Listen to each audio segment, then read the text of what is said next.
Hi everyone, कैसे हैं आप लोग। जॉब विद प्रज्ञा चैनल में आपका स्वागत है। अगर आपको गवर्नमेंट जॉब से रिलेटेड कोई भी अपडेट चाहिए तो आप इस चैनल को सब्सक्राइब कर सकते हैं और साथ ही बेल आइकन हिट कर सकते हैं जिससे आपको डेली नोटिफिकेशन मिल सके। AAI airport authority of India में बहुत सारी पोस्टों पे वैकेंसी निकली है, जैसे जूनियर असिस्टेंट, सीनियर असिस्टेंट। तो हम सबकी वैकेंसियों को देखेंगे कि इसका सिलेक्शन प्रोसेस कैसा है और इसमें क्या एज लिमिट है, कब से फॉर्म शुरू हो रहे हैं, कब से फॉर्म खत्म हो रहे हैं और इसमें कौन कौन से सब्जेक्ट्स आएंगे। इन सारी चीज़ों को डिटेल्स में हम लोग इस वीडियो में समझेंगे। तो गाइस वीडियो को मेक श्योर करो कि पूरा एंड तक देखो, जिससे आपको कोई भी कंफ्यूजन ना हो फॉर्म भरते टाइम। तो guys AAI airport authority of India ने senior assistant official language, senior assistant accountant, senior assistant electronics and junior assistant fire service में बहुत सारी वैकेंसीज निकाली हैं। तो गाइस हम लोग सबसे पहले जूनियर असिस्टेंट फायर सर्विस को समझेंगे, ठीक है। ऐसे ऐसे बहुत सारे पोस्ट को अगर हम लोग समझेंगे तो बहुत वीडियो लंबा हो जाएगा, बहुत सारा कन्फ्यूजन क्रिएट हो जाएगा। तो सबसे पहले हम लोग जूनियर असिस्टेंट फायर सर्विसेज के बारे में देखेंगे कि सबसे ज़्यादा वैकेंसीज अगर देखा जाए तो जूनियर असिस्टेंट फायर सर्विस में निकाली गई हैं। टोटल वैकेंसीज इसकी 152 है, 152, जिसमें यूआर की वैकेंसीज है 63, एससी की वैकेंसी है 28, एसटी की है 7, ओबीसी नॉन क्रीमी लेयर के जो बच्चे हैं उनकी 39 है, ईडब्ल्यूएस के जो हैं वो 15 है और एक्स सर्विसमैन जो हैं उनकी 22 है और अग्निवीर एक्स अग्निवीर जो हैं उनके लिए ये 15 है। तो गाइस आप समझ सकते हो कि हर कैटेगरी के लिए वैकेंसी इनफ है, ठीक है। 152 वैकेंसी बहुत हो गई हैं गाइस। और इसका अगर आप लोग देखा जाए तो पे लेवल 4 के हिसाब से वैकेंसीज बहुत ज़्यादा आई हैं। तो मेक श्योर करो एक एक बच्चा इस फॉर्म को जरूर भरो। तो गाइस इसके जो फॉर्म है वो 4 फरवरी से शुरू हो गए, मतलब ऑलरेडी फॉर्म स्टार्ट हो गए हैं भरना। तो आप लोग जल्दी जल्दी इस फॉर्म को भर दो और इसकी लास्ट डेट जो है वो फॉर्म भरने की वो है 5 मार्च 2025। अब हम लोग बात करते हैं कि इसकी एप्लीकेशन फ़ी कितनी है। तो जितने भी बच्चे जनरल, ईडब्ल्यूएस, ओबीसी कैटेगरी में आते हैं उनके लिए फॉर्म है 1000 रुपये का, 1000 रुपये का आपके लिए फॉर्म है। और जितने भी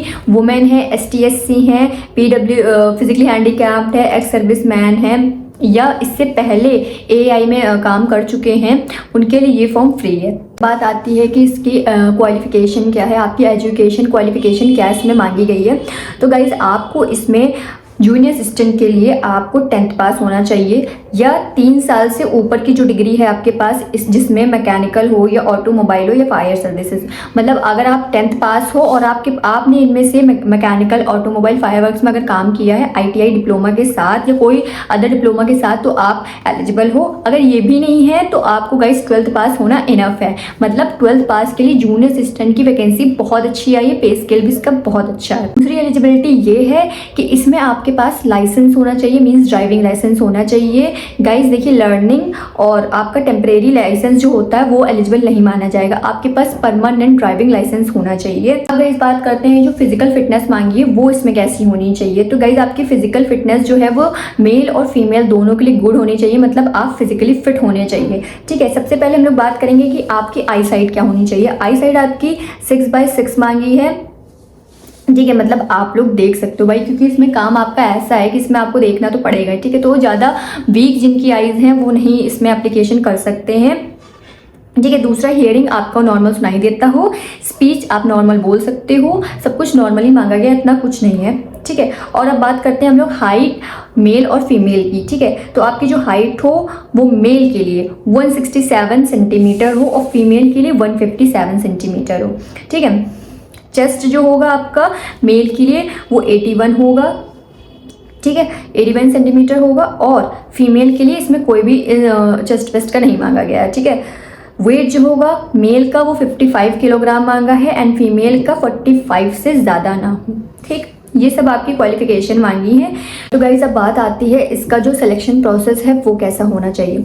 तो गाइज इसका जो सिलेक्शन प्रोसेस है जूनियर असिस्टेंट के लिए, तो उसमें आपको पहला स्टेज ये होगा कि आपको रिटन एग्जाम मतलब देना है, कंप्यूटर बेस्ड होगा, 2 घंटे का होगा, ठीक है। आपका एक एग्ज़ाम होगा कंप्यूटर बेस्ड जिसमें 50% जो है वो नॉर्मल जैसे आते हैं एग्ज़ाम वैसे होगा, नॉर्मल कॉम्पिटिटिव एग्जाम के हिसाब से आपका होगा और 50% जो होगा वो पर्टिकुलर पोस्ट से रिलेटेड होगा जिसके लिए आप अप्लाई करो। मतलब जूनियर असिस्टेंट के लिए अगर अप्लाई कर रहे हो तो उसके बारे में आपको पता होना चाहिए और 50% आपका normal GK, English, math, reasoning ये सब होगा। फिर जो बच्चे फर्स्ट राउंड को क्लियर कर लेते हैं वो आएंगे सेकेंड राउंड में, उसमें आपका मेडिकल टेस्ट और डीवी ये सब होगा।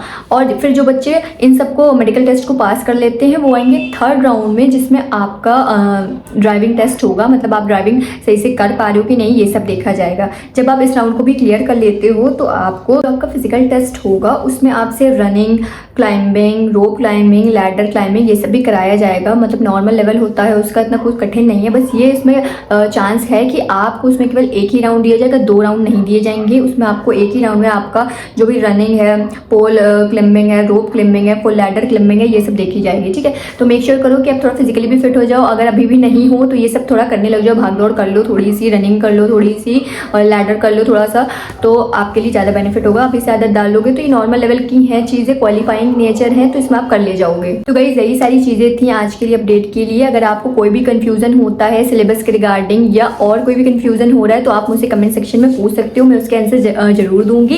और अगर आपको सीनियर असिस्टेंट के बारे में कोई इन्फॉर्मेशन चाहिए तो आप मुझे कमेंट सेक्शन में बता देना, मैं उसके रिगार्डिंग भी वीडियो ले आऊंगी। तब तक ऐसी अपडेट को देखने के लिए इस चैनल को सब्सक्राइब कर लीजिए।